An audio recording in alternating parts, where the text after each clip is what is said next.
سورہ محمد، یہ سورہ مدنی زندگی کے ابتدائی دور میں اور بیشتر مفسرین کے رائے میں جنگ بدر کے بعد نازل ہوئی ہے۔ یہ وہ وقت تھا جب عرب کے مدینہ منورہ کی ابھرتی ہوئی حکومت کو کسی نہ کسی طرح زیر کرنے کی کوششوں میں لگے ہوئے تھے اور اس پر حملے کی تیاریاں کرتے رہتے تھے۔ اس لیے بنیادی طور پر اس صورت میں جہاد اور قتال کے احکامات نازل ہوئے ہیں۔ سورہ محمد مدنی ہے، اس میں 38 آیات اور 4 رکوع ہیں۔ اللہ تعالیٰ کے نام سے جو وسیع رحمت والا نہایت رحم والا ہے۔ الذین کفروا وصدوا عن سبیل اللہ اضل اعمالهم، وہ لوگ جنہوں نے کفر کیا، اللہ تعالیٰ کی راہ سے روکا، اللہ تعالیٰ نے ان کے اعمال برباد کر دیے۔ یعنی مشرکین مکہ جیسے مسجد حرام کو آباد کرتے تھے، حاجیوں کو کھانا کھلاتے تھے، پانی پلاتے تھے، صلہ رحمی کرتے تھے، مہمان نوازی بہت کرتے تھے، تو ان کے یہ سارے عمل اب ان کی کوئی جزا نہیں ملے گی۔ ان کے اعمال اب کیا ہو گئے؟ ضائع ہو گئے۔ کیوں ضائع ہوئے؟ ایمان نہ لانے کی وجہ سے، کفر کیا تھا انہوں نے۔ والذین آمنوا وعملوا الصالحات وآمنوا بما نزل علی محمد وهو الحق من ربهم کفر عنہم سیئاتہم واصلح بالہم، اور جو لوگ ایمان لائے، جنہوں نے نیک عمل کیے، وہ اس چیز پر بھی ایمان لائے جو محمد صلی اللہ علیہ وسلم پر نازل کی گئی اور وہ ان کے رب کی طرف سے حق ہے، اس نے ان سے ان کی برائیاں دور کر دی، ان کا حال درست کر دیا۔ یعنی انہی میں سے، قریش میں سے ہی جو لوگ ایمان لے آئے تھے، تو پھر اللہ نے ان کی برائیاں دور کر دی۔ یعنی جو ایمان لاتا ہے اس کے پچھلے سارے گناہ معاف کر دیے جاتے ہیں، ان کا حال درست کر دیا جاتا ہے، ان کے لیے پھر آگے بھی انجام اچھا ہوگا۔ لیکن یہ بات عمومی طور پر بھی ہے کہ کفر کے ساتھ کی گئی نیکیاں قبول نہیں ہوتی، کیونکہ جب آپ اللہ کے لیے ہی نہیں کر رہے تو آخرت کی جزا میں پھر کب ملے گی؟ یعنی جو کافر ہے وہ اللہ کی خاطر نہیں کرتے، کس کی خاطر کرتے ہیں؟ اپنی خاطر کرتے ہیں، اپنا جو ہے وہ ساکھ بٹھانا چاہتے ہیں، یعنی اپنی عزت جو ہے وہ زیادہ کرنا چاہتے ہیں۔ لیکن جو ایمان لے آئے گا، پھر وہ نیک عمل کرے گا، تب بھی اس کی نیکیاں قبول ہوں گی۔ یہ اس وجہ سے ہے کہ جن لوگوں نے کفر کیا، بلا شبہ انہوں نے باطل کی پیروی کی، اور جو لوگ ایمان لائے یقیناً وہ اپنے رب کی طرف سے حق کے پیچھے چلے۔ اسی طرح اللہ تعالیٰ لوگوں کے لیے ان کی مثالیں بیان کرتا ہے، یعنی ان کی حقیقت کیا پوزیشن ہے یہ واضح اللہ تعالیٰ کر رہا ہے۔ تو جب ملو ان لوگوں سے جنہوں نے کفر کیا تو گردنیں مارنا ہے، حتیٰ کہ جب تم انہیں خوب قتل کر چکو تو مضبوطی سے باندھ دو۔ پھر اس کے بعد یا احسان ہے یا فدیہ ہے، یہاں تک کہ جنگ اپنے ہتھیار رکھ دے۔ یہی حکم ہے کہ اگر اللہ تعالیٰ چاہتا تو ضرور ان سے بدلہ لیتا، لیکن تاکہ وہ تمہارے ایک دوسرے کو آزمائے، اور جو لوگ اللہ تعالیٰ کی راہ میں مارے گئے تو اللہ تعالیٰ ان کے اعمال کو ہرگز ضائع نہ کرے گا۔ یعنی جنگ بدر میں ہوا تھا کہ ان کے وفد ان کو فدیہ لیا گیا تھا، ان سے مسلمانوں میں سے جو اللہ کی راہ میں قتل کیے گئے تھے، ان کے اعمال کو ہرگز ضائع نہیں کیا جائے گا۔ وہ ضرور ہی ان کی رہنمائی کرے گا، ان کا حال درست کر دے گا، اور وہ اس جنت میں انہیں داخل کرے گا جس سے وہ انہیں واقف کرا چکا۔ یعنی مومن جنت میں اپنی منزل، اپنے مقام، اپنے گھر کو بہت اچھی طرح سے جانتے ہوں گے۔ یعنی قیامت کے دن جب وہ جنت میں بھیجے جائیں گے تو مخصوص جنت ان کے لیے جس لیول پر رکھی گئی ہوگی، جس درجے کے لیے ہوگی، اس تک ایسے پہنچ جائیں گے جیسے دنیا میں اپنے گھر کو پہچانتا ہے انسان، بلکہ اس سے بھی آسانی سے چلا جائے گا۔ یعنی یہ نہ تو کسی سے راستہ پوچھیں گے، نہ ہی کوئی بھول چک ہوگی، یہاں تک کہ کوئی ٹرن لینا ہے، کہاں پہ ادھر کو جانا ہے، کہاں پہ ادھر جانا ہے، وہ کچھ بھی نہیں پوچھیں گے، فوراً ہی اپنے اس جگہ پہ پہنچ جائیں گے اپنے گھر میں۔ رسول اللہ صلی اللہ علیہ وسلم نے فرمایا، اس ذات کی قسم جس کے ہاتھ میں محمد صلی اللہ علیہ وسلم کی جان ہے، ان میں سے ہر شخص اپنے جنت کے گھر کو اپنی دنیا کے گھر سے بھی زیادہ بہتر طور پہ پہچانے گا۔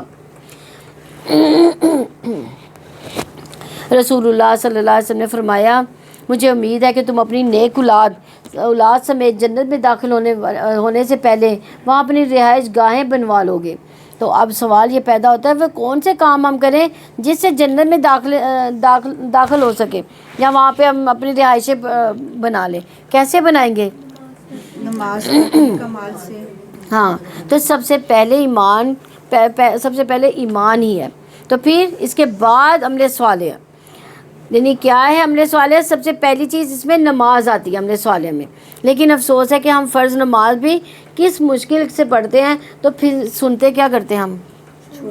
چھوڑ دیتے ہیں. اور سنتوں سے کیا ہونا ہے؟ گھر بنے گا. کون سی سنتوں سے گھر بنے گا؟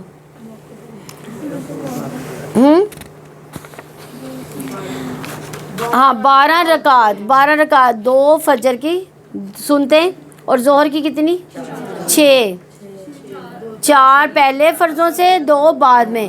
پھر اس کے بعد مغرب کی 2 اور عشاء کی 2. یہ ٹوٹل کتنی 12 رکھتے ہیں. تو یہ 12 رکھتے جو ڈیلی پڑے گا اس کا کہاں پہ گھر بنے گا؟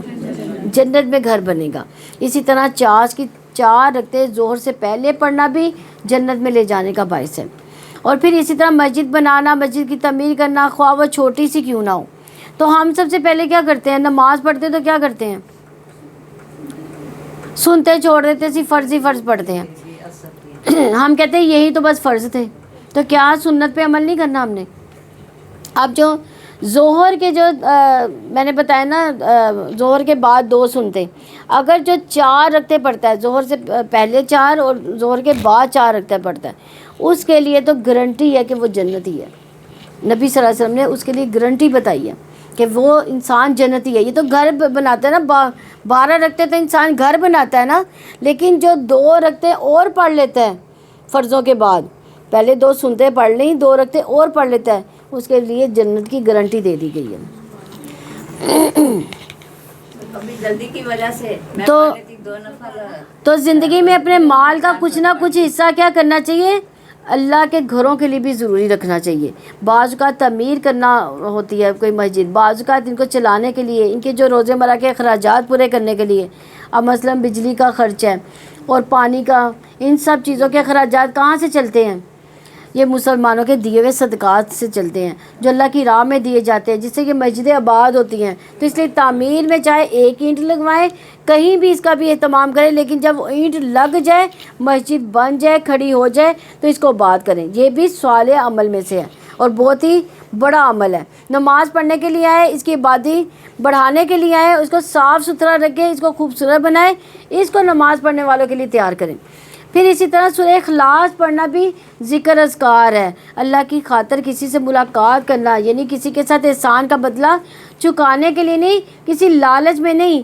رسول اللہ صلی اللہ علیہ وسلم نے فرمایا، جو اللہ کے لیے کسی بیمار کی عیادت یا اپنے دینی بھائی سے ملاقات کرنے جاتا ہے تو آسمان سے ایک پکارنے والا اعلان کرتا ہے، تم بھی پاک ہو، تمہارا چلنا بھی پاک، تم نے جنت میں اپنا گھر بنا لیا.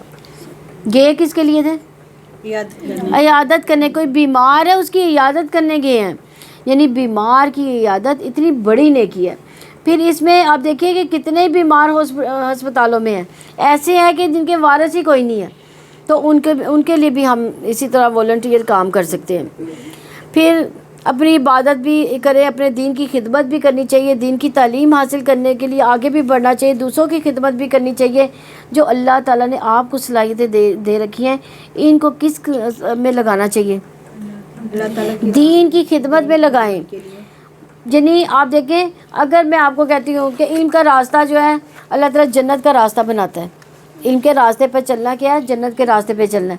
آپ لوگوں کو کہتی ہوں آپ تعلیم حاصل کریں قرآن کی، تو آپ میں سے کتنے لوگ ہیں جو تیار ہوں گے؟ ہمیں کیا چیز نہیں آنے دیتی قرآن کی طرف؟ گھر نہیں آنے دیتے. ہم نے گھروں کو اپنا مسکن بنایا ہوا ہے، گھروں پر ہم حاوی ہوئے ہیں، گھر ہم چھوڑ کے جانے کو تیار نہیں ہیں. تو یہ بھی دین کا علم سیکھنا یا دین کے لیے کام کرنا، یہ بھی ایک جہاد ہے. اور یہ بھی کیا ہے؟ اللہ کی راہ میں، یعنی جنت کا راستہ اللہ تعالیٰ آسان کر دیتا ہے. پھر اسی طرح صفوں کو پر کرنا جنت میں لے جانے کا باعث ہے. صفے پر کرنا، اس میں ہم بہت کوتاہی کرتے ہیں، یہ دھیان ہی نہیں رکھتے کہ دائیں بائیں کیا ہو رہا ہے. رسول اللہ صلی اللہ علیہ وسلم نے فرمایا، جو شغاف کو پر کرتا ہے اللہ اس کے لیے جنت میں گھر بناتا ہے، اس کے ذریعے اس کا درجہ بلند کر دیا جاتا ہے. کیونکہ ہم عمل صالح کی بات کر رہے ہیں تو بعض کا ہم عمل صالح صرف حج یا عمرہ کو ہی جانتے ہیں. ہم سمجھتے ہیں حج کر لیا، عمرہ کر لیا تو یہ عمل صالح ہو گیا. وہ زیادہ عمل صالح ہے، لیکن اگر ہم صف میں کھڑے ہیں کسی عام مسجد میں اور اس میں گیپ فل کریں تو شاید یہ عمل صالح نہیں ہے، ہم یہ سوچتے ہیں. حالانکہ یہ بھی عمل صالح ہے، یہ جنت میں لے جانے والا عمل ہے. پھر اسی طرح اللہ کی خاطر جھگڑا چھوڑ دینا، اپنے حق سے حق کو چھوڑ دینا. یعنی آپ کا دو لوگوں کا جھگڑا ہوا ہے، آپ حق پر ہیں، تو آپ حق پر ہونے کے باوجود کیا کریں گے؟ معاف کر دیں گے، درگزر کریں گے، جھگڑا چھوڑ دیں گے. تو یہ بھی جو ہے کون سا عمل ہے؟ رسول اللہ صلی اللہ علیہ وسلم نے فرمایا میں ذمہ دار ہوں ایک محل کا جنت کی ایک جانب میں اس شخص کے لیے جو جھگڑا چھوڑ دے گا. یعنی ایک محل تعمیر ہو جاتا. ہم پوری زندگی لگا دیتے گھر بنانے میں، تو صرف ایک محل کس کے سلسلے میں مل رہا ہے؟ دوسروں کو معاف کرنے کے سلسلے میں. اپنے حق پہ ہونے کے باوجود، آپ اس پہ حاوی ہو جانے کے باوجود آپ اس کو معاف کر دیں، اگرچہ حق پر بھی ہو. ایک محل کا جنت کے درمیان میں اس شخص کے لیے جو جھوٹ چھوڑ دے، اگرچہ مذاق میں ہو. یعنی ایک محل کس کو مل رہا ہے کہ جو جھگڑا چھوڑ دے، اور جھگڑا چھوڑنے والے کو محل کے جنت کے سائڈ پہ محل مل رہا ہے، اور جو جھوٹ چھوڑا ہے اس کو یعنی ایک محل کا جنت یعنی اس کو درمیان میں، جنت کے بالکل درمیان میں محل مل رہا ہے جو جھوٹ چھوڑ رہا ہے، اگرچہ مذاق میں ہو. یعنی ہم مذاق میں بھی بعض کا جھوٹ بولتے ہیں نا، کسی کو ہنسانے کے لیے جھوٹ بولتے ہیں، اور وہ کون سا ہوتا ہے؟ مذاق میں جھوٹ. تو وہ بھی اسے چھوڑ دیا. تو یہ جنت کی اعلیٰ منزلوں میں سے ایک محل ہے اس شخص کے لیے جو اپنے اخلاق کو عمدہ بنا لے. تو ہمیں آج کے بعد انشاءاللہ ہم نے وعدہ کر کے یہاں سے اٹھنا ہے کہ جھوٹ نہیں بولنا، اور مذاق میں بھی جھوٹ نہیں بولنا انشاءاللہ. اللہ تعالیٰ ہمیں عملوں میں لانے کی توفیق دے. اے وہ لوگوں جو ایمان لائے ہو، اگر تم اللہ تعالیٰ کی مدد کرو گے تو وہ تمہاری مدد کرے گا اور تمہارے قدم جما دے گا. یا ایھا الذین آمنوا ان تنصروا اللہ ینصرکم ویثبت اقدامکم.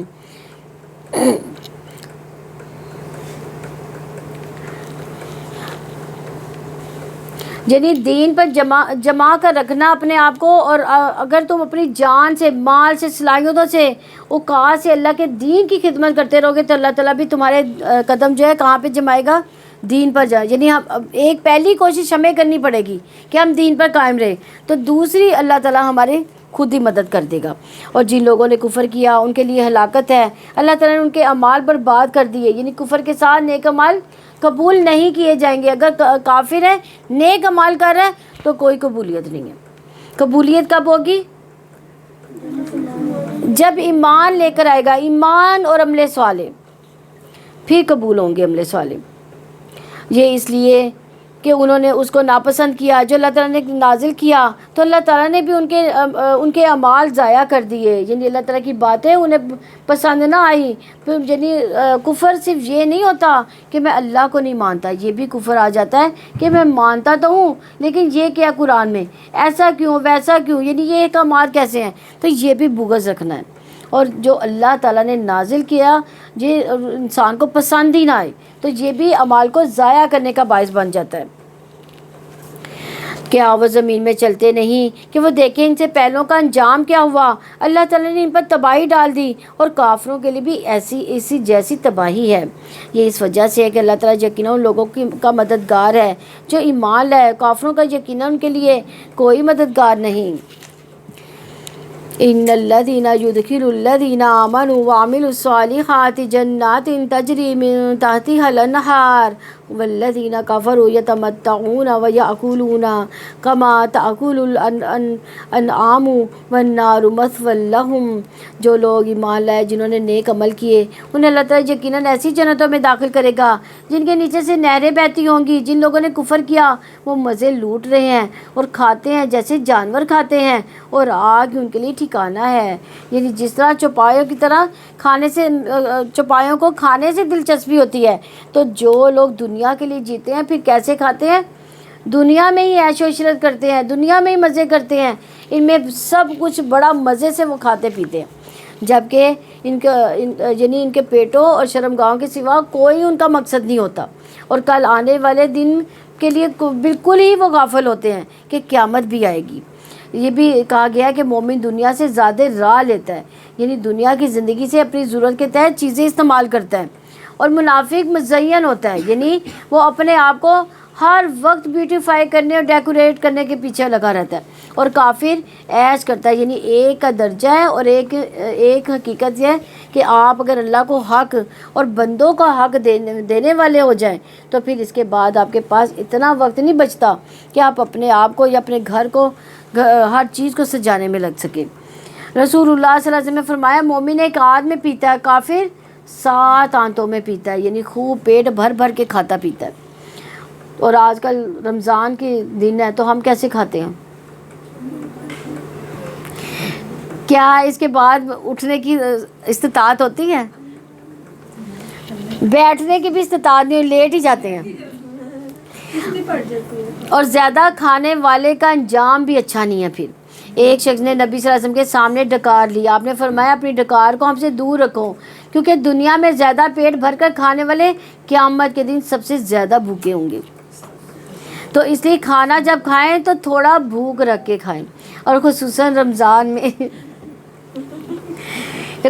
میں افطار کے وقت احتیاط کریں تاکہ آپ کی تراویح بھی اچھی ہو. یہ نہ ہو کہ تراویح ہی رہ جائیں، رات کی نماز بھی رہ گئی، تراویح بھی رہ گئی.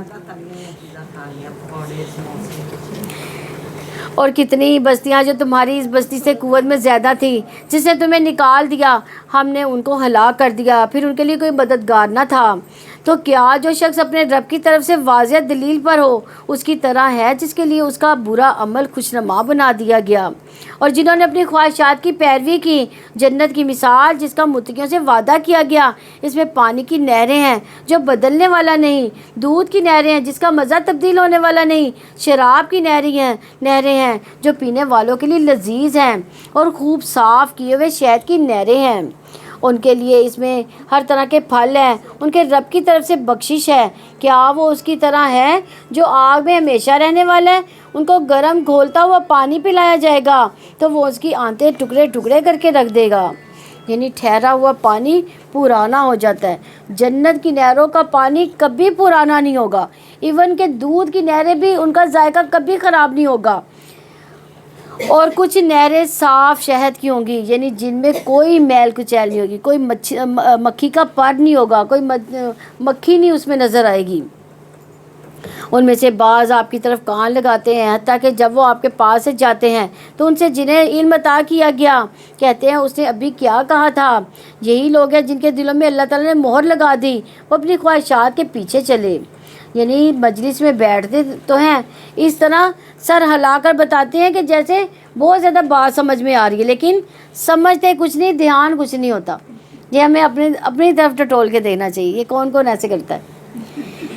اور باہر جا کے پوچھتے ہیں آج بلا کون سی بات ہم نے سنی ہے. تو یہ کن کا طریقہ کار ہے؟ یہ منافقین کا طریقہ کار تھا.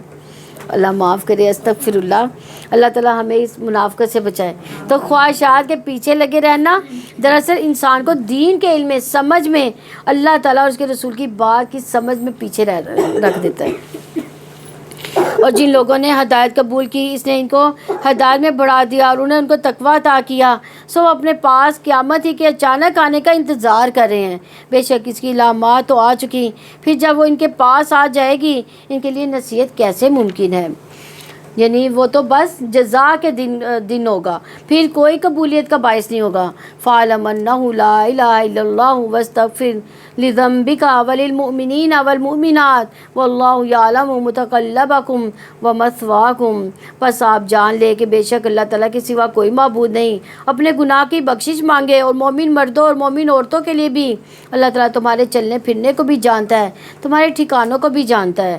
یعنی جان لیجئے، علم حاصل کیجئے. تو یہاں عمل سے پہلے علم کی بات کی گئی ہے. اسی لیے سفیان بن عینیہ سے مروی ہے کہ ان سے علم کی فضیلت کے بارے میں پوچھا گیا تو اس کے فضائل کیا ہیں، تو انہوں نے کیا کہا کہ تم نے اللہ کا یہ فرمان نہیں سنا کہ جس کا آغاز ہی اللہ تعالیٰ علم کے ساتھ کیا ہے. فَاعْلَمْ أَنَّهُ لَا إِلَٰهَ إِلَّا اللَّهُ وَاسْتَغْفِرْ لِذَنبِكَ. تو اللہ تعالیٰ نے عمل کا حکم علم حاصل کرنے کے بعد دیا. تو یعنی جان لو کہ دنیا کی زندگی کھیل تماشے کے سوا کچھ نہیں ہے. ایک اور جگہ فرمایا وَعْلَمُوا أَنَّمَا أَمْوَالُكُمْ وَأَوْلَادُكُمْ فِتْنَةٌ، جان لو کہ تمہارے مال اور اولاد فتنہ ہے. اور ایک جگہ اور فرمایا وَعْلَمُوا أَنَّمَا غَنِمْتُم مِّن شَيْءٍ، کہ یہ جان لو جو بھی تم غنیمت حاصل کرو گے. اس کے بعد تقسیم کا حکم دیا گیا کہ قرآن مجید میں 12 ایسا فرمایا گیا کہ جس میں علم حاصل کرنے کے لیے کہا گیا. عمل ہو ہی نہیں سکتا، درست منزل تک انسان پہنچ ہی نہیں سکتا جب تک کہ آپ کے پاس علم نہیں ہوگا. تو انسان کو کب تک علم حاصل کرنا چاہیے پھر؟ ہاں یعنی بڑھاپے تک، پھر بوڑھا بھی ہو جائے تو چھوڑے ہی نہ، ریٹائرمنٹ، قبر تک، مرتے دم تک، یعنی ہر وقت دعا کرتے رہنے چاہیے. آخری وقت میں بھی ہمارے ہاتھ میں کیا ہو؟ قرآن ہی ہو، ہم اللہ تعالیٰ کی عبادت کر رہے ہوں، نیکیوں کے کام کر رہے ہوں، کیونکہ جو علم کے راستے پر ہوگا اس کے لیے جنت کی بشارت ہے. اور آپ دیکھیں یہ علم کا راستہ ایک ایسا راستہ ہے، یا تو آپ پوری زندگی علم حاصل کریں یا پوری زندگی معلم بن کے رہیں. اور یہ جہاد ہے، اور اس دوران کوئی مر جاتا ہے تو اس کی زندگی کہاں پہ کہلائے گی؟ کیا کہلائے گی؟ شہادت کی موت کہلائے گی. تو یہ سب کچھ جو کچھ رمضان کی حد تک نہیں ہونا چاہیے، اسے زندگی کا ایک اصول بنا لینا چاہیے. ہمیں روزانہ قرآن کو ضرور پڑھنا چاہیے، کچھ نہ کچھ ضرور. اور ہم کیا کرتے ہیں؟ صرف رمضان میں تو بھرمار ہم بتاتے ہیں ہم نے اتنے قرآن پڑھے، یعنی ہم یہ کہہ لیں کہ اپنے آپ کو ظاہر کرتے ہیں کہ ہم دیکھیں کتنے زیادہ قرآن پڑھنے والے ہیں، اور عام روٹین میں ایک آیت بھی نہیں سیکھتے. کم از کم عام روٹین میں بھی کچھ نہ کچھ ضرور سیکھتے رہنا چاہیے. اور جو لوگ ایمان لائے ہیں وہ کہتے ہیں کہ کوئی صورت نازل کیوں نہیں کر دی گئی، چنانچہ جبکہ ایک محکم صورت اتار دی جاتی ہے، اس میں جنگ کا ذکر کیا جاتا ہے. آپ دیکھتے ہیں لوگوں کو جن کے دلوں میں بیماری ہے، وہ آپ کی طرف دیکھتے ہیں ایسے شخص کی طرح دیکھنا جس میں منہ سے غشی ڈال دی گئی ہو. بس ان کے لیے بہت بہتر ہے حکم ماننا اور بھلی بات کہنا. پھر جب حکم جہاد پختہ ہو جائے تو اگر وہ اللہ تعالیٰ سے سچے رہیں تو یقیناً ان کے لیے بہتر ہوگا. پھر بلا شبہ تم سے توقع ہے کہ اگر تم حاکم بن جاؤ تو تم زمین میں فساد برپا کر دو گے، اپنے رشتوں کو توڑ دو گے. یعنی رحم دو صورتوں میں ہوتا ہے، ایک عام اور ایک خاص. عام رحم دینی رشتہ داری، دینی تعلقات، جن لوگوں سے آپ دین کی وجہ سے ملتے ہیں، اس میں ایمان اور ایمان والوں کے ساتھ محبت کے لازم ہونے کی وجہ سے صلہ رحمی واجب ہوتی ہے کہ ان کی مدد کی جائے، خیر خواہی کی جائے، تکلیف نہ دی جائے، عدل کیا جائے، ان کے حقوق بجا لائے جائیں، انصاف کیا جائے، ان کے درمیان بیماریوں کی عیادت کی جائے، مر جائیں تو غسل دیا جائے، جنازہ پڑھا جائے، دفن کیا جائے، وغیرہ وغیرہ. یہ عام رحم ہے. اور خاص رحم رشتہ داروں کے معاملے میں رحم ہے جو ماں باپ دونوں کی طرف سے بنتے ہیں، یعنی ماں کے رشتہ دار بھی اور باپ کے رشتہ دار بھی. اور ان کے کچھ خاص حقوق ہوتے ہیں، جیسے کچھ خرچ دینا، ان کی دیکھ بھال کرنا، مجبوریوں کے اوقات ان کا خیال رکھنا. تو جب بہت سارے حقوق اکٹھے ہو جائیں تو سب سے قریبی رشتہ دار سے آغاز کرنا چاہیے. تو یہاں آپ دیکھیں قطع رحمی کے نقصانات پھر کیا ہوں گے. یہ نہیں کہ ہم اگر رشتہ داریاں توڑتے ہیں تو اس کا نقصان نہیں، صلہ رحمی کرنے کا فائدہ ہے تو قطع رحمی کا بھی نقصان ہے. اس کے بارے میں نبی صلی اللہ علیہ وسلم نے فرمایا بے شک بنی آدم کے اعمال ہر جمعرات کو پیش کیے جاتے ہیں اور قطع رحمی کرنے والے کے اعمال قبول نہیں ہوتے، اس کی نیکیاں رکھ دی جاتی ہیں. اسی طرح ایک اور جگہ فرمایا جس نے رشتوں سے کاٹا یا جھوٹی قسم اٹھائی وہ مرنے سے پہلے اس کا وبال دیکھے گا. استغفر اللہ. اسی طرح ایک اور جگہ فرمایا کسی مسلمان کے لیے حلال ہی نہیں کہ اپنے بھائی کو 3 دن سے زیادہ چھوڑے رکھے، یعنی ناراضگی کے بعد 3 دن تک خفا رہے، بس اس کے بعد اس نے 3 دن سے زائد چھوڑ دیا، اسی حالت میں مر گیا تو وہ آگ میں جائے گا. یعنی دیکھیں قطع رحمی کا کتنا بڑا نقصان ہے. تو اس لیے یہ بغض، یہ دشمنیاں، یہ ناراضگی لمبی نہیں چلنی چاہیے، بلکہ کیا کرنا چاہیے؟ ختم کر دینی چاہیے، صلح کر لینی چاہیے. یہی لوگ ہیں جن پر اللہ تعالیٰ نے لعنت بھیجی، پس انہیں بہرا کر دیا، ان کی آنکھوں کو اندھا کر دیا، ان کو سمجھ ہی نہیں آتی کہ وہ کیا غلط کر رہے ہیں. اس لیے آپ دیکھیں کہ جو لوگ رشتوں کو کاٹتے ہیں ان کو جب کوئی اچھی بات بتائی جاتی ہے تو وہ اپنی کتنی حجتیں پیش کر دیتے ہیں. وہ کہتے ہیں کہ تعلقات ان کی وجہ سے خراب ہوئے ہوں گے، ان کی وجہ سے خراب ہوئے ہوں گے، آپ اپنے معاملات درست کر لو. تو کیا وہ لوگ قرآن میں غور نہیں کرتے یا کچھ دلوں پر ان کے تالے ہیں؟ یعنی تالا لگانا دل کے بند دروازے کی طرح ہے، یعنی ان کے دل کے دروازے بند ہے جس کو تالا لگا دیا گیا. جب تک تالا نہ کھولا جائے گا، اس وقت دروازہ نہیں کھلتا، دروازہ نہ کھلا تو انسان کے اندر خیر نہیں جائے گی۔ تو جن لوگوں کے دلوں پر تالے چڑھے ہیں ان کے اندر ایمان قرآن داخل ہی نہیں ہو سکتا۔ حالانکہ جب قرآن دل میں جاتا ہے تو یہ دلوں کو کھول دیتا ہے، عقل کو تیز کر دیتا ہے قرآن۔ تو کعب کہتے ہیں قرآن کو لازم پکڑو، کیونکہ قرآن عقل کی تیزی، حکمت کی روشنی اور علم کا سرچشمہ ہے، اور اللہ کی طرف سے نازل ہونے والی کتابوں میں سے سب سے نئی کتاب ہے۔ اللہ نے تورات میں یہ بات فرمائی کہ محمد صلی اللہ علیہ وسلم میں تم پر جدید تورات نازل کروں گا جو نابینا آنکھوں، بہرے کانوں اور غفلت میں پڑے ہوئے دلوں کو کھول دے گی۔ تو کیا ہم اپنے دلوں کو کھولیں گے نہیں؟ ہمیں پھر کیا کرنا چاہیے؟ قرآن کو سیکھنا چاہیے، اپنے گھروں سے نکل کر قرآن سیکھنے کے لیے آنا چاہیے، اپنے دل کو ابھارنا چاہیے کہ میں نے قرآن سیکھنا ہے، چاہے روز کی ایک ہی آیت کیوں نہ ہو۔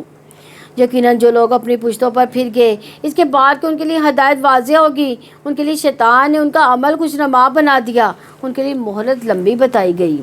یعنی کچھ لوگ ہیں جو ہدایت کو سمجھتے ہیں اچھی طرح، لیکن پھر وہ دنیا کی طرف مائل ہو جاتے ہیں، اور شیطان ان کو اسی کے راستے میں آگے بڑھاتا جاتا ہے، ان کو خوش کرتا ہے، یہ تمہارا فیلڈ بہت اچھا ہے۔ یہ اس وجہ سے کہ بے شک انہوں نے ان لوگوں سے کہا جنہوں نے اس چیز کو ناپسند کیا جو اللہ تعالیٰ نے نازل کی، کہ بعض معاملات میں ہم جلدی ہی تمہاری اطاعت کریں گے، اور اللہ تعالیٰ ان کے رازوں کو جانتا ہے۔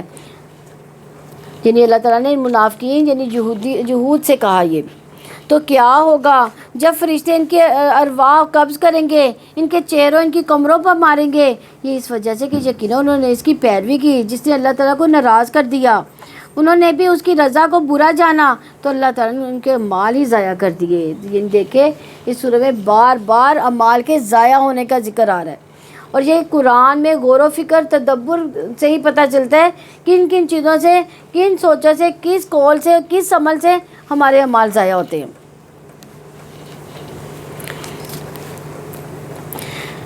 یا ان لوگوں نے جن کے دلوں میں بیماری ہے یہ خیال کیا کہ اللہ تعالیٰ ان کے کینوں کو ہرگز باہر نہیں نکالے گا، اور اگر ہم چاہیں تو ضرور آپ کو وہ سب دکھا دیں، پھر ان کے چہرے کی علامات سے آپ انہیں ضرور پہچان لیتے، اور آپ انہی کے انداز کلام سے ضرور انہیں پہچان جائیں گے، اور اللہ تعالیٰ تمہارے سب اعمال کو جانتا ہے، اور ہم تمہیں لازماً آزمائیں گے یہاں تک کہ ہم تم میں سے جہاد کرنے والوں اور صبر کرنے والوں کو جان لیں، تمہارے احوال کو جان لیں۔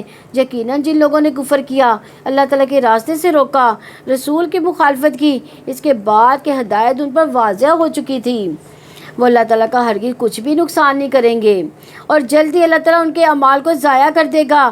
اے لوگوں جو ایمان لائے ہو، اللہ تعالیٰ کی اطاعت کرو، رسول کی اطاعت کرو، اور اپنے اعمال ضائع نہ کرو۔ یعنی کیونکہ بعض کا انسان کا کیا کیا کرا ہے سب ضائع ہو جاتا ہے، اس کو پتہ ہی نہیں چلتا۔ تو یہاں ہم دیکھتے ہیں کہ اعمال ضائع ہونے کی صورتیں کیا ہیں۔ پہلی صورت کہ ایمان لانے کے بعد کفر کر دینا، یعنی ایمان ہے لیکن بعد میں انکار کر دینا۔ دوسرا نیک اعمال کے بعد برے کام کرنا، یعنی نیک اعمال ضائع ہو جاتے ہیں جب انسان کی آخری عمر میں نیکیوں کے بجائے برائیاں ہو جاتی ہیں۔ تیسرا اپنے اعمال کو ریاکاری اور خود پسندی کے ساتھ ضائع کر دینا، یعنی کوئی نیک عمل کیا تو اس میں ریاکاری شامل کر دی، اللہ کی رضا نہ ہوئی۔ تو چوتھا اپنے اعمال کو اس صورت میں ضائع نہ کرو کہ ان کو مکمل کرنے سے پہلے ہی کاٹ دو، پورا ہی نہ کرو۔ جیسے ہم نے ساری نماز پڑھی، سلام پھیرے بغیر ہی اٹھ گئے تو کیا ہوا؟ وہ نماز قبول ہوگی؟ نہیں ہوگی۔ اسی طرح کوئی نیکی کا کام ہم شروع کرتے ہیں، اس کو بیچ میں ہی چھوڑ جاتے ہیں، تو یہ چیز بھی اعمال کو برباد کر دیتی ہے۔ تو کیا کیا جائے کہ اعمال ضائع نہ ہو؟ اسی طرح بدعات اعمال کو ضائع کر دیتے ہیں۔ اس کے بارے میں رسول اللہ صلی اللہ علیہ وسلم نے فرمایا جس نے ہمارے اس دین میں از خود کوئی نئی چیز پیدا کر لی تو اس میں جو نہیں تھی تو وہ رد ہے۔ یقیناً جن لوگوں نے کفر کیا، اللہ تعالیٰ کی راہ سے روکا، پھر اس حال میں مر گئے کہ وہ کافر ہی تھے، اللہ تعالیٰ ان کو ہرگز نہیں بخشے گا۔ چنانچہ تم کمزور نہ بنو اور نہ تم سلے کی طرف بلاؤ، اور تم ہی سب سے بلند ہو، اللہ تعالیٰ تمہارے ساتھ ہے اور وہ ہرگز تمہارے اعمال میں کمی نہ کرے گا۔ بلا شبہ دنیا کی زندگی صرف کھیل اور دل لگی ہے، اور اگر تم ایمان لاؤ اور تم اللہ تعالیٰ سے ڈر جاؤ، وہ تمہارے اجر تمہیں دے گا، اور وہ تمہارے مال وہ تمام مال تم سے نہیں مانگے گا۔ اگر وہ تم سے تمہارا سارا مال مانگے اور اصرار کے ساتھ مانگے تو تم بخل کرنے لگ جاؤ گے۔ وہ تمہارے دلوں کے کینوں کو باہر نکال دے گا۔ یعنی قربانی کے وقت انسان اصل سامنے آتا ہے، وہ جو دعوے کرتا ہے وہ کتنا سچا ہے۔ اس لیے اللہ تعالیٰ آزماتا ضرور ہے انسان کو۔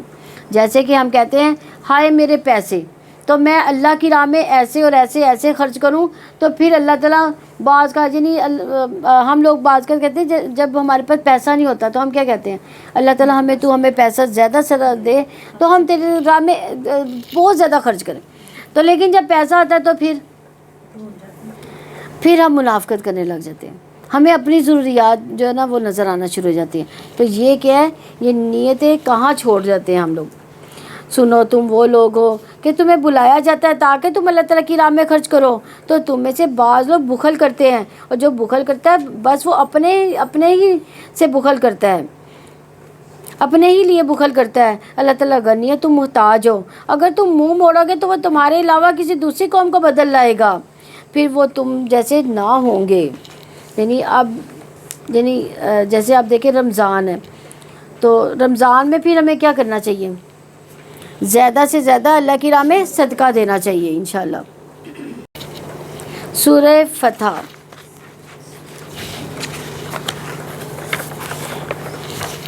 بسم اللہ الرحمن الرحیم، انا فتحنا لک فتحا مبینا۔ سورہ فتح مکی ہے، اس میں 29 آیات اور 4 رکوع ہیں۔ اللہ تعالیٰ کے نام سے جو وسیع رحمت والا نہایت رحم والا ہے۔ یقیناً ہم نے آپ کو ایک کھلی فتح عطا کی۔ یعنی یہ صورت جو ہے اس وقت نازل ہوئی تھی جب رسول اللہ صلی اللہ علیہ وسلم حدیبیہ سے یعنی 6 ہجری میں اس وقت واپس تشریف لا رہے تھے کہ جب مشرکین نے عمرہ ادا کرنے کے لیے مسجد حرام جانے سے آپ کو روک دیا تھا۔ یعنی یہاں سے یہ عمرہ کرنے کے لیے مکہ کی طرف گئے تھے، لیکن قریش مکہ نے نبی صلی اللہ علیہ وسلم اور ان کے ساتھیوں کو روک دیا۔ وہ آپ کے اور بیت اللہ کے درمیان حائل ہو گئے تھے، پھر مصالحت اور معاہدے کی طرف مائل ہوئے اور آپ اس سال واپس چلے گئے اور آئندہ سال آ جائیں۔ تو صحابہ کی ایک جماعت نے اس بات کو سخت ناپسند کیا، لیکن اس کے باوجود آپ صلی اللہ علیہ وسلم نے معاہدہ کر لیا، اپنے قربانی کے جانوروں کو بھی وہی نہر کر دیا جہاں وہ مسعور تھے، جہاں پہ انہوں نے پڑاؤ ڈالا تھا وہیں پہ انہوں نے قربان کر دیا۔ پھر آپ واپس تشریف لائے، راستے میں اللہ تعالیٰ نے یہ صورت نازل کی، اور اگرچہ آپ عمرہ کیے بغیر آئے تھے اور ایسی شرائط پر صلح کر کے آئے تھے جس پر صحابہ بہت پریشان تھے، ایک بہت بڑی آزمائش تھی، لیکن اللہ سبحانہ تعالیٰ نے جب یہ صورت نازل کی تو اتنے پازیٹیو انداز میں ساری سچویشن کو بدل دیا، اور یہ بہت بڑی فتح تھی اللہ تعالیٰ کی طرف سے۔ اسی لیے جب آپ صلی اللہ علیہ وسلم حدیبیہ سے واپس آ رہے تھے تو صحابہ پر غم اور پریشانی کے اثار تھے، انہوں نے حدیبیہ میں ہی جانور ذبح کر دیے تھے۔ تو اس موقع پر جب سورت نازل ہوئی تو آپ نے فرمایا مجھ پر ایک ایسی سورت نازل ہوئی ہے جو مجھے ساری دنیا سے زیادہ محبوب ہے۔ صحابہ نے کہا اللہ کے رسول ہم نے جان لیا کہ جو آپ کے ساتھ کیا گیا اس کے بارے میں کیا حکم ہے۔ تو پھر اللہ تعالیٰ نے یہ آیات نازل کی تو حدیبیہ سب سے عظیم فتح قرار پائی، جس میں مسلمان ایک حق سے پیچھے ہو گئے تھے۔ اگر عام طور پر دیکھا جائے تو بہت دفعہ ایسا ہوتا ہے کہ آپ کبھی کسی جھگڑے کو ختم کرنے کے لیے، کسی مسئلے کے حل کے لیے خود پیچھے ہو جاتے ہیں، کسی اور کو آگے کر دیتے ہیں، تو وقتی طور پر انسان کے لیے بہت تکلیف کی بات ہوتی ہے۔ کسی کی اہمیت کو مان لینا، کسی کو اس کا مقام دے دینا، اور بعض کا انسان یہ سمجھتا ہے کہ میری تو اس میں ذلت ہوگی، لیکن کئی دفعہ اسی سے انسان کا رتبہ بڑھ جاتا ہے، اس کی عزت زیادہ بڑھ جاتی ہے۔ تو یہی حال مسلمانوں کے ساتھ ہوا، تاکہ اللہ تعالیٰ آپ کے لیے بخش دے، تاکہ اللہ تعالیٰ آپ کے لیے آپ کو بخش دے آپ کا کوئی گناہ جو پہلے ہو چکا اور جو بعد میں ہوا، اور آپ پر اپنی نعمت پوری کر دے، آپ کی سیدھے راستے کی طرف رہنمائی کر دے۔ یعنی اللہ سبحانہ تعالیٰ نے آپ کی مغفرت کا وعدہ کر رکھا تھا، لیکن اس کے باوجود آپ اپنے آپ کو عبادت میں تھکاتے تھے۔ اگر ہمیں آج کہا جائے کہ آپ کے سارے گناہ معاف ہو گئے ہیں، جنت آپ کے لیے ہے، تو ہم کیا کریں گے؟ عبادت سے فارغ ہو کے دنیا میں لگ جائیں گے۔ لیکن رسول اللہ صلی اللہ علیہ وسلم کو دیکھیے کہ جنہوں نے ساری خوشخبریوں کے باوجود کیا فرمایا، افلا اکون عبدا شکورا، کیا میں اللہ کا شکر گزار بندہ نہ بنوں؟ تو عبادت صرف فرض سمجھ کر نہ کیا کریں، شکر گزاری کی ادائیگی کے لیے کیا کریں، خاص طور پہ جب تراویح پڑھتے ہیں تو کیا تراویح ہم پر فرض ہے؟ نہیں فرض، تو ہم کیوں پڑھیں؟ شکر گزاری کے لیے، شکر ادا کیا کرے۔ اللہ تعالیٰ نے آپ کو صحت دی، وقت دیا، سہولت دی، موقع دیا، آپ اللہ تعالیٰ کے آگے کھڑے ہو سکتے ہیں چند منٹ، تو اللہ تیرا شکر ہے۔ ہر روز شکر ادا کیا کریں کہ زندگی کے آخر تک چلے جائیں، زندگی کے آخر تک بھی چلتے چلے جائیں، کیونکہ انسان جو بوڑھا ہوتا جاتا ہے تو اس کو خوف اور گھبراہٹ لاحق ہوتی ہے کہ پتہ نہیں اب میں یہ عبادت کر سکوں یا نہ کر سکوں، اگلے قدم میرے ساتھ کون سی مشکل آ جائے، اگلے قدم میں کیسے تو پھر اللہ تعالیٰ نے جب توفیق دی ہے اس کا شکر ادا کریں، اور اللہ تعالیٰ آپ کی مدد کرے گا، زبردست مدد۔ وہی ہے جس نے مومنوں کے دلوں میں سکینت نازل کی تاکہ وہ اپنے ایمان کے ساتھ ایمان میں اور بڑھ جائیں۔ اللہ تعالیٰ کے ہیں آسمان و زمین کے لشکر، اور اللہ تعالیٰ ہمیشہ سے سب کچھ جاننے والا کمال حکمت والا ہے، تاکہ وہ مومن مردوں اور مومن عورتوں کو باغوں میں داخل کرے جن کے نیچے سے نہریں جاری ہیں، ان میں وہ ہمیشہ رہنے والے ہیں، اب ان کی برائیوں سے دور کر دے۔ اور ہمیشہ ہی اللہ تعالیٰ کے نزدیک بہت بڑی کامیابی ہے، یعنی سب سے بڑی کامیابی اللہ تعالیٰ کے نزدیک کیا ہے؟ جس دن یہ کہہ دیا جائے گا انسان تو جنت میں داخل ہو جائے، یہ سب سے بڑی کامیابی ہوگی۔ اور اللہ تعالیٰ، اور تاکہ اللہ تعالیٰ ان منافق مردوں، منافق عورتوں، مشرک مردوں، مشرک عورتوں کو عذاب دے جو اللہ تعالیٰ کے بارے میں گمان رکھنے والے ہیں، برا گمان، برائی کا چکر دراصل انہی پر ہے، ان پر اللہ تعالیٰ غصے ہو اور اس نے ان پر لعنت کی، ان کے لیے جہنم تیار کر دی ہے اور بہت ہی برا وہ ٹھکانہ ہے۔ یعنی یہاں عورتوں کا ذکر الگ الگ بھی ہے، اور آسمان و زمین کے لشکر اللہ تعالیٰ ہی کے لیے، اللہ تعالیٰ ہمیشہ ہی سے سب پر غالب کمال حکمت والا ہے، یعنی سارے تو اس کے آگے مسخر ہیں، اس لیے کوئی کام ہو اس کو پکارے، یا اللہ تیرے پاس تو لشکر ہیں، یعنی ہم تو کمزور ہیں لیکن تو سب کچھ کرنے والا ہے، تو میرے لیے حالات میں آسانی کر دے۔ یقیناً ہم نے آپ کو گواہی دینے والا اور بشارت دینے والا، ڈرانے والا بنا کر بھیجا۔ کس کو؟ ہاں، رسول اللہ صلی اللہ علیہ وسلم کا مقام بتایا گیا ہے کہ اس کے بعد ہمیں مقام بتا دیا گیا کہ ہم نے کیا کرنا ہے، آپ کی مدد، آپ کی عزت، احترام، آپ کی بڑائی بیان کرنی ہے، اور بیعت ایک عہد ہوتی ہے، ایک کمٹمنٹ ہوتی ہے، تاکہ تم یہ بند کر دو، تاکہ تم سب اللہ تعالیٰ اس کے رسول پر ایمان لاؤ، اس کی مدد کرو، اس کی تعظیم کرو، صبح شام اللہ تعالیٰ کی تسبیح کرتے رہو۔ ان الذین یبایعونک انما یبایعون اللہ ید اللہ فوق ایدیہم فمن نکث فانما ینکث علی نفسہ ومن اوفی بما عاہد علیہ اللہ سیؤتیہ اجرا عظیما۔ بلا شبہ وہ لوگ جو تم سے بیعت کر رہے ہیں، در حقیقت وہ اللہ تعالیٰ سے بیعت کر رہے ہیں، ان کے ہاتھوں پر اللہ تعالیٰ کا ہاتھ ہے، چنانچہ جس نے عہد توڑا تو وہ اپنے نفس کے خلاف ہی توڑے گا، اور جو پورا کرے گا اس عہد کو جو اس نے اللہ تعالیٰ سے کیا ہے تو بہت جلد اللہ تعالیٰ اس کا اجر عظیم عطا فرمائے گا۔ دیہاتیوں میں سے جو پیچھے چھوڑ دیے گئے وہ اب جلدی تم سے کہیں گے ہمارے اموال، ہمارے گھر والوں نے ہمیں مشغول کر دیا۔ کس میں وہ پیچھے رہ گئے تھے؟ وہ جنگ کے لیے نہیں، حدیبیہ پر جانے کے لیے۔ سو آپ ہمارے لیے مغفرت کی دعا کریں۔ یہ لوگ اپنی زبانوں سے وہ کہتے ہیں جو ان کے دلوں میں نہیں۔ آپ کہتے ہیں کون ہے جو اللہ تعالیٰ سے تمہارے لیے کسی چیز کا کچھ بھی اختیار رکھتا ہے؟ اگر وہ تمہارے ساتھ کسی نقصان کا ارادہ کرے یا تمہارے ساتھ کسی نفع کا ارادہ کرے، بلکہ جو اعمال تم کر رہے ہو اللہ تعالیٰ ہمیشہ سے پوری طرح باخبر ہے۔ بلکہ تم نے یہ سمجھا تھا کہ رسول اور مومنین اپنے گھر والوں میں کبھی لوٹ کر نہیں آئیں گے، اور یہ تمہارے دلوں میں خوشنما بنا دیا گیا، اور تم نے بہت ہی برا گمان کیا تھا، اور تم برباد ہونے والے لوگ تھے۔ تو جو کوئی اللہ تعالیٰ اس کے رسول پر ایمان نہیں لایا تو ہم نے کافروں کے لیے بلا شبہ بھڑکتی ہوئی آگ تیار کر رکھی ہے، اور آسمان و زمین کی بادشاہت اللہ تعالیٰ ہی کے لیے ہے، جس کو وہ چاہتا ہے بخش دیتا ہے، جسے وہ چاہتا ہے سزا دیتا ہے۔ اللہ تعالیٰ ہمیشہ ہی بے حد بخشنے والا، نہایت رحم والا ہے۔ جب تم مالک نعمت کی طرف چلو گے تاکہ تم اسے حاصل کرو، پیچھے رہ جانے والے جلدی کہہ اٹھیں گے ہمیں بھی اجازت دو، ہم بھی تمہارے پیچھے آئیں۔ اب یہ کیا چیز تھی کہ جو اللہ تعالیٰ نے یہ حکم دیا تھا کہ جو حدیبیہ میں جو مسلمان گئے تھے وہی اب خیبر میں جائیں گے، اور خیبر میں جانے سے پہلے یہ بشارت دے دی گئی تھی وہاں پہ بہت زیادہ مسلمانوں کو مال غنیمت ملے گا، اور وہ انہی لوگوں میں بانٹا جائے گا جو حدیبیہ میں گئے تھے۔ وہ چاہتے ہیں کہ اللہ تعالیٰ کے کلام کو بدل دیں، کہہ دو تم ہمارے پیچھے ہرگز نہیں آؤ گے، اس طرح اللہ تعالیٰ نے پہلے ہی یہ فرما دیا، تو جلدی وہ کہیں گے بلکہ تم لوگ ہم سے حسد کرتے ہو، بلکہ یہ لوگ کم ہی بات سمجھتے ہیں۔ کل للمخلفین من الاعراب ستدعون الى قوم اولی بأس شدید تقاتلونهم ويسلمون فإن تطیعوا یؤتکم اللہ اجرا حسنا ان تتولوا كما تولیتم من قبل يعذبكم عذابا علیما۔ آپ پیچھے رہ جانے والے دیہاتیوں سے کہہ دو ان قریب تمہیں ایک انتہائی سخت جنگجو قوم کی طرف بلایا جائے گا، تم ان سے جنگ کرو گے یا وہ اسلام لائیں گے، پھر اگر تم اطاعت کرو گے تو اللہ تعالیٰ تمہیں اچھا اجر دے گا، اگر تم منہ موڑو گے جیسا کہ تم اس سے پہلے منہ موڑ چکے تو اللہ تعالیٰ تمہیں عذاب دے گا، دردناک عذاب۔ نہ اندھے پر کوئی تنگی ہے، نہ لنگڑے پر کوئی تنگی ہے، نہ بیمار پر کوئی تنگی ہے، یعنی یہ لوگ جہاد پر نہ بھی جائیں تو ان پر کوئی تنگی نہیں۔ اور جو شخص اللہ تعالیٰ اس کے رسول کی اطاعت کرے گا تو اللہ تعالیٰ ان کو باغوں میں داخل کرے گا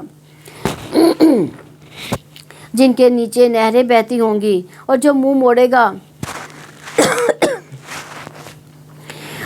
موڑے گا اسے دردناک عذاب دے گا۔ اللہ تعالیٰ ایمان والوں سے راضی ہو گیا، جب وہ درخت کے نیچے آپ سے بیعت کر رہے تھے، جو ان کے دلوں میں تھا وہ جان گیا تو اس نے ان پر سکینت نازل کر دی۔ یہ کون سی بیعت کی بات ہے؟ بیعت رضوان، اور بدلے میں انہیں قریبی فتح عطا فرمائی، بہت سے مالک نعمت بھی جنہیں وہ حاصل کریں گے۔ اللہ تعالیٰ ہمیشہ سے سب پر غالب کمال حکمت والا ہے۔ اللہ تعالیٰ نے تمہارے ساتھ بہت سے مبالغ نعمت کو وعدہ کیا جسے تم حاصل کرو گے، چنانچہ اسے جلدی تمہیں یہ فتح دے دی۔ اس نے لوگوں کے ہاتھ تم سے روک دیے تاکہ مومنوں کے لیے یہ ایک نشانی بن جائے، اللہ تعالیٰ سیدھی راہ پر تمہیں چلا دے، اور کئی اور غنیمتیں بھی جس پر ابھی تک تم قادر نہیں ہوئے، حالانکہ اللہ تعالیٰ نے یقیناً ان کو کھے رکھا ہے، اور ہمیشہ سے اللہ تعالیٰ ہر چیز پر پوری قدرت رکھنے والا ہے۔ اگر تم سے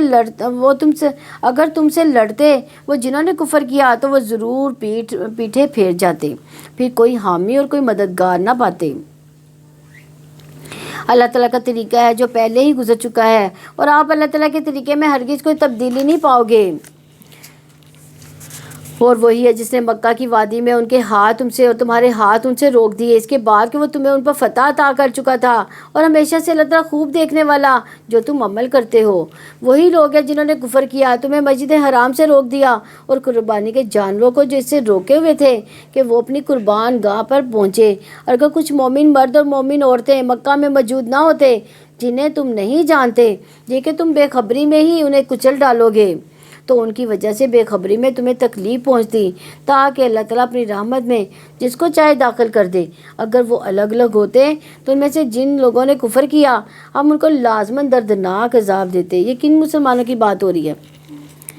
یعنی مکہ میں کچھ مسلمان ایسے بھی تھے جنہوں نے اپنا ایمان چھپائے رکھا تھا، بظاہر وہ کافر تھے لیکن اندر سے وہ مسلمان تھے۔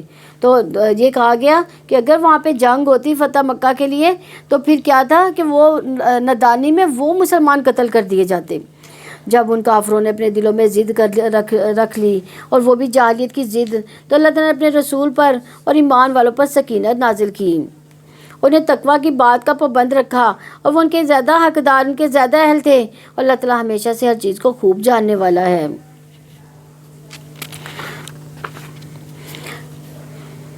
یعنی جو لوگ دین کے لیے سنسیئر ہوتے ہیں تو اللہ ان کو پھر تقویٰ کی بات پر پابند کرتا ہے، ان کو توفیق دیتا ہے کہ وہ اپنے منہ سے جو بات نکالیں وہ تقویٰ کی ہی نکالیں، اور اس میں پھر جو ہے مبالغہ رائی نہ ہو، اس میں کوئی جھوٹ نہ ہو، اس میں کوئی بھی خیانت نہ ہو۔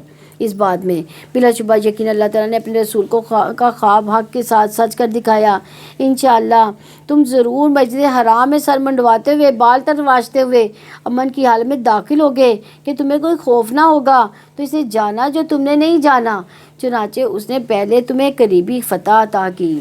یعنی اس عمرے سے پہلے آپ کو خواب دکھایا گیا تھا کہ آپ مکہ میں جائیں گے، تو عمرہ کی بشارت ملی آپ کو، لیکن حدیبیہ ہی سے آپ کو واپس آنا پڑا۔ تو لوگوں کے دلوں میں وسوسہ آیا کہ کیا نبی کا خواب کیا غلط تھا، وہی سے آیا تھا، تو یہ کیا ہوا؟ تو اس بات پر انہیں تسلی دی گئی ہے کہ یہ خواب انشاءاللہ پورا ہوگا۔ وہ اللہ تعالیٰ ہی ہے جس نے اپنے رسول کو ہدایت اور دین حق کے ساتھ بھیجا تاکہ وہ اس کو ہر دین پر غالب کر دے، اور اس پر اللہ تعالیٰ ہی گواہ کافی ہے۔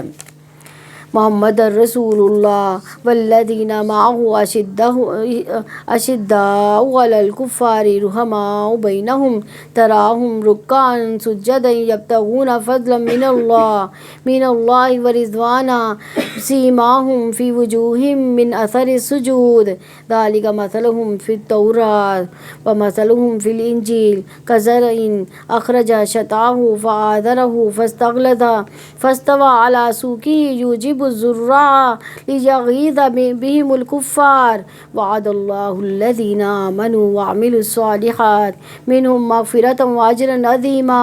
محمد اللہ تعالیٰ کا رسول ہے، جو لوگ اس کے ساتھ ہیں وہ کفار پر سخت، آپس میں نہایت رحم دل ہیں۔ آپ انہیں اس حال میں دیکھو گے کہ وہ رکوع کرنے والے، سجدہ کرنے والے، اللہ تعالیٰ کے فضل اور رضا کو ڈھونڈتے ہیں۔ سجدوں کے اثرات ہیں ان کے چہروں میں، ان کی شناخت ہے، ان کی یہ مثال تورات میں ہے، انجیل میں ان کی مثال ہے کھیتی جیسی کہ جس نے اپنی کومپل نکالی، پھر اس نے اس کو مضبوط کیا، پھر وہ موٹی ہوگی، پھر اپنے تنے پر سیدھی کھڑی ہو گئی، کسانوں کو وہ خوش کرتی ہے تاکہ اس کی وجہ سے کافروں کو غصہ دلائے۔ اللہ تعالیٰ نے ان لوگوں سے جو ایمان لائے، ان میں سے جنہوں نے نیک عمل کیے، مغفرت و بڑے اجر کا وعدہ ہے۔ یعنی جب انہیں دیکھو گے عبادت میں مصروف ہی نظر آئیں گے، ایسے لوگ ہوں گے۔ یہ بالکل درست بات ہے جو قرآن نے کہی ہے۔